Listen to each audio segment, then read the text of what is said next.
مولانا یہ فرمایا نے آپ سے ملاقات کی تھی، پہلے تو یہ بتائیں کہ وہ کس کا پیغام لے کے آئے تھے، اور دوسرا یہ ہے کہ اگر ان کے پاس یہ مسودہ نہیں ہے تو بس ختم کرو، آخری سوال کرو. بیٹا وہ میں گیا تھا ان کی دعوت پہ کراچی میں، ان کے گھر پڑوسی طرف وہ میرے گھر تشریف لے آئے، بہت مہربانی، ہمیں عزت دی انہوں نے. اس کے علاوہ کوئی ایسا مسئلہ نہیں. کوئی چیز 27ویں ترمیم میں آ کر پاس کی جاتی ہے تو ہم اس کو پارلیمنٹ کی بھی توہین سمجھتے ہیں، اس کو ہم آئین کی بھی توہین سمجھتے ہیں کہ کل 2/3 اکثریت سے پارلیمنٹ نے ایک فیصلہ کیا اور آج کھینچ تان کے آپ پتہ نہیں کس طریقے سے 2/3 اکثریت بنانے کی کوشش کر رہے ہیں، اور وہی چیزیں جس سے کل آپ دستبردار ہوئے تھے. تو کیا یہ پارلیمنٹ ربڑ اسٹیمپ ہے کہ جب چاہیں آپ اسے جو چیز پاس کرائیں؟ لہذا اصولی طور پر یہ بات واضح ہے کہ 26ویں ترمیم سے دستبردار ہونے والے نکات پر اگر دوبارہ 27ویں ترمیم میں کوئی چیز لائی گئی تو یہ قابل قبول نہیں ہوگی. دوسری بات یہ کہ 26ویں ترمیم میں یہ طے ہوا تھا کہ اسلامی نظریاتی کونسل کی سفارشات پارلیمنٹ میں لے بھی ہوں گی اور ان پر ڈبیٹ بھی ہوگی. 1 سال گزر گیا ہے، نہ سفارشات پیش کی گئی ہیں نہ اس پر کوئی بحث ہوئی ہے. یہ اس 26ویں ترمیم پر عمل درآمد کا عالم ہے. سود کے حوالے سے جہاں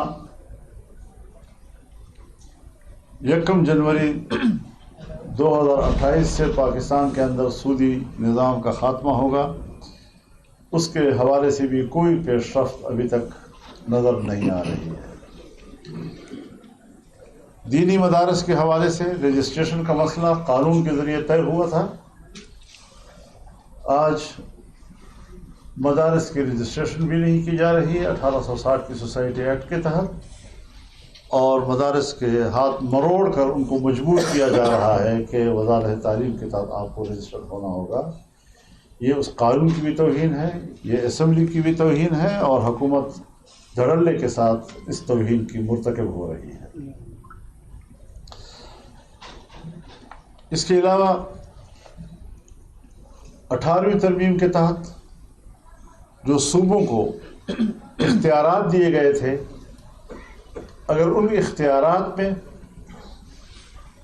کمی کی کوشش کی گئی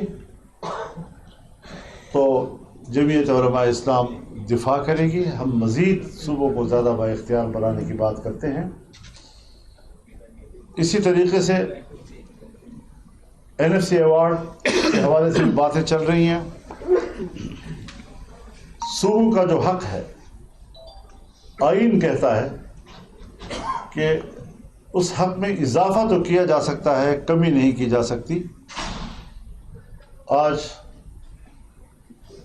صوبوں کے اگر حق پہ ڈاکہ ڈالا جاتا ہے تو ہم نے اصولی فیصلہ یہی کیا ہے کہ جمعیت علماء اسلام بھرپور مخالفت کرے گی اس کی. تو یہ کچھ چیزیں ہیں جو اصولی طور پر ہم نے طے کی ہیں. مزید جب کوئی ڈرافٹ سامنے آئے گا تو پھر ان کی جزیات پر بات چیت ہو سکے گی. سرزد ہم نے اپنا مولانا صاحب یہ بتائیے گا کہ آپ نے جیسے یہ کہا کہ آپ نے NFC کی بھی مخالفت کر دی ہے، آپ نے اس کے ساتھ 26ویں یعنی ترمیم میں جو منظور ہوا اس کا بھی مخالفت کر دی کہ اس میں جو چیزیں رہ گئی تھیں ان کو دوبارہ نہ لایا جائے. لیکن یہاں پر ایک چیز جو کہی جا رہی ہے 243 آرٹیکل، اس میں ترمیم، کیا یہ اس وقت 26ویں یعنی ترمیم کا حصہ تھا یا نہیں تھا؟ کیا آپ اس کی حمایت کریں گے یا مخالفت کریں گے؟ سوال. جی بالکل، آپ نے صحیح بات کی ہے. ہم نے اس کو 2 حوالوں سے دیکھنا ہے. اگر تو ملک کے اوپر، ملک کی سیاست کے اوپر، آئین کے اوپر، جمہوریت کے اوپر اس کے منفی اثرات پڑتے ہیں تو ہمیں قبول نہیں ہوگا. اگر اس میں کوئی انتظامی قسم کی باتیں ہیں اور صرف انتظامی قسم کی باتیں، تو انتظامی چیزیں جو ہیں وہ ملک میں چلتی رہتی ہیں. اس کے ہجوم کو ہم دیکھیں گے اس کی شکل کو ہم دیکھیں گے کہ وہ کیا ہے, تب جا کر ہم اس پر کوئی حد کریں. 243 آرٹیکل میں جو مطلب کی ترمیم کی باتیں ہو رہی ہے, کیا اس کے ساتھ خیبر پختونخوا یا بلوچستان یا ملک بھر میں جو مسائل ہیں وہ ٹھیک ہو جائیں گے؟ اور دوسرا یہ ہے کہ آپ کے بیٹے کو جب یارک پہ روکا گیا تو اس کے بعد سے آپ نے جس طرح ری ایکشن دکھایا, اور ابھی جس طرح کے علماء یا لوگ یا آپ کے کارکن ٹارگیٹ ہو رہے ہیں, اس طرح کا ری ایکشن آپ نہیں دکھا رہے ہیں, کیا وجہ ہے؟ دیکھیے, میں نے تو اس وقت بھی کوئی ریئیکشن نہیں دکھایا. آپ نے کون سی میرے ریئیکشن دیکھے؟ کوئی جلوس, کوئی جلسہ, کوئی احتجاج, دھرنا, کچھ بھی نہیں دکھایا, کیونکہ میں اپنے ملک کے تمام بچوں کو اسجد کے برابر سمجھتا ہوں. جو میرے سامنے وہ شہید ہو رہے ہیں, ان کا خون بہہ رہا ہے, وہ بھی ہمارے ہی بچے ہیں, اور میں صرف اپنے بیٹے کے لیے تو احتجاج کروں, اس پر رد دوں, اور باقیوں کے بارے میں تو ایسی کوئی بات خدا نہ کرے کہ ایسا ہو. ہم بڑے سنجیدہ لوگ ہیں, اور ہمیں ہمارے سامنے ہر بچے کا خون اپنے اولاد کا 243 آرٹیکل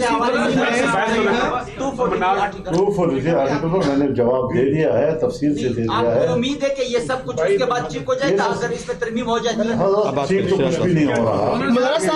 جب ٹھیک کرنے کی بات آئے گی تو جب تک ہم اجتماعی سوچ پیدا نہیں کریں گے, اور صرف ایک ادارے کے کوئی سوچ وہی حاکمیت کرے گی, تو میرے خیال میں پارلیمنٹ سے پوچھنا چاہیے, ہماری پارلیمنٹ کی جو سیکورٹی کمیٹی ہے اس کو بٹھانا چاہیے, تمام اسٹیک ہولڈرز کو بٹھانا چاہیے, اور ایک اجتماعی قومی رائے جو ہے اس پر کہ اس وقت جو اپوزیشن کی بڑی جماعت ہے وہ آپ سے پیدر پہ آپ سے متواتر ملاقات ہوئی, اور ایک بار پھر آپ کی ورکنگ ریلیشن شپ قائم ہو گئی ہے. انہوں نے ایک آج اصولی بیانیہ یہ جاری کیا ہے کہ ہماری پارلیمانی پارٹی نے یہ فیصلہ کیا ہے کہ یہ جو ہے نا یہ سسٹم یہ سارا کا سارا فیک ہے, یہ اسمبلی فیک ہے, اور اس اسمبلی کو مینڈیٹ ہی نہیں ہے کہ اتنی بڑی جوہری تبدیلی کر دے آئین میں. آپ اس بارے میں میرے خیال میں اس کی تائید کروں گا, اس لیے کہ یہ ایک عوام کی نمائندہ تو ہم نے کبھی نہیں کہا اس کو, اور 26ویں ترمیم کے دوران تمام پارلیمنٹ جو ہے وہ باہمی طور پر رابطے میں تھا, اور اسی رابطے نے یہ کمال دکھایا کہ ہم نے حکمران کو ایک ڈرافٹ کے 35 دفعات سے دستبردار کیا, اور بہت سے ہم نے اپنی مرضی کی چیزیں وہ ڈالی, وہ قبول ہوئی.